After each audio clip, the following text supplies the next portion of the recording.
নদী পারাপার করছে।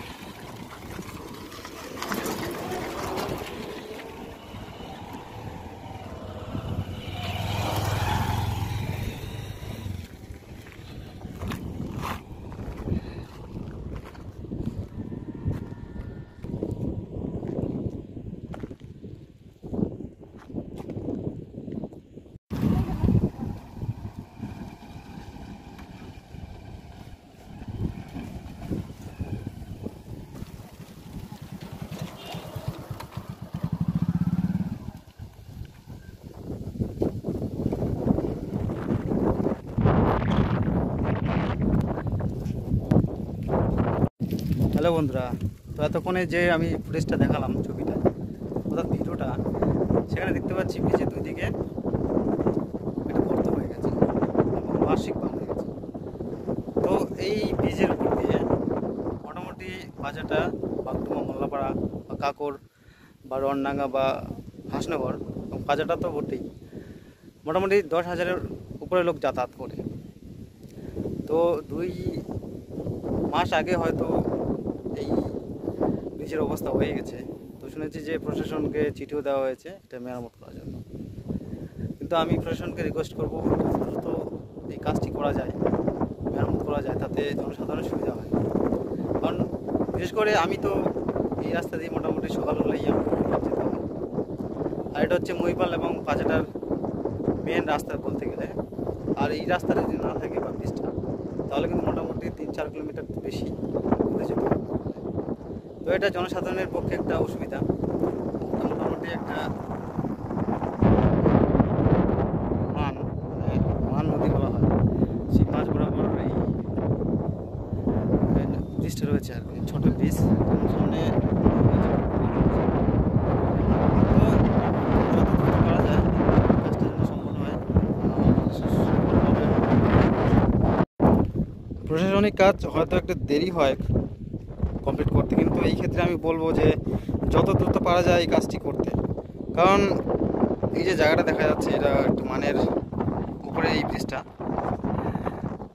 তো যেহেতু অনেক লোক যাতায়াত করে এটা দেখা উচিত। কারণ এর ক্ষেত্রে ঢিলেমি না করে ভালো, কারণ অনেক স্কুলের ছাত্র যায় এবং মানুষ তো যাতায়াত করে বটে। এবং আমাদের স্কুলের বিশেষ করে টোটো যায় এদিক দিয়ে, গাড়ি যাচ্ছিলো, গাড়ি যেতে পারে না, এখন গাড়ি ঘুরে যাচ্ছে। তো এই দিকটা প্রশাসনকে দেখার জন্য অনুরোধ করব। কারণ এই ব্রিজটা মোটামুটি আজ থেকে 50-60 বছর পুরনো তো হবেই। আর বিশেষ করে যেহেতু আমরা এই এলাকার লোকজন, তো আমাদেরকে এটার বিষয়ে একটু ফোকাস রাখতে হবে, যত তাড়াতাড়ি এর কাজটা কমপ্লিট করা যায়। আমরা যদি এগিয়ে না আসি তাহলে এগিয়ে আসবে কে? তো এই ভিডিওটা আমি বলবো যে যত তাড়াতাড়ি বা যত সম্ভব সবাইকে শেয়ার করতে। আমাদের এই এলাকার যে সমস্ত ছেলে আছো বা লোকজন আছেন তাদেরকে শেয়ার করতে বলবো, আপনারা শেয়ার করবেন ভিডিওটা। আর অনুরোধ রইল প্রশাসনের তরফ থেকে, কারণ এটা হয়তো 8 নম্বর মালিগাঁও অঞ্চলের মধ্যেই পড়ে এই ব্রিজটা বা এই এলাকাটা। কারণ আমার সেই দিক থেকে হয়তো তেমন ধারণা নেই যে 8 নম্বর মালিগাঁও কত দূর পর্যন্ত পড়ে তার সীমানা। তো যে অঞ্চলেই পড়ুক না কেন এই এলাকাটা, সেটা একটু রিকোয়েস্ট করব যাতে যত দ্রুত হয় এই কাজটা কমপ্লিট করতে।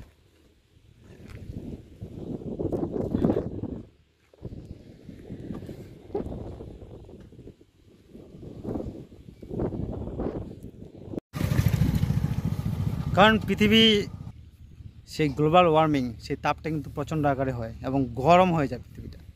সেই অনুভবটা আমরা পেয়েছি অনেক গরমকালে। তো মনে হয় যে সূর্যের আলোয় মনে পুরো ছারখার হয়ে যাবে সব কিছু। কারণ ওজোন হোলটা তো ধীরে ধীরে যত দিন যাচ্ছে তত বড় হচ্ছে। তো এটা একটা সার্বজনীন সমস্যা।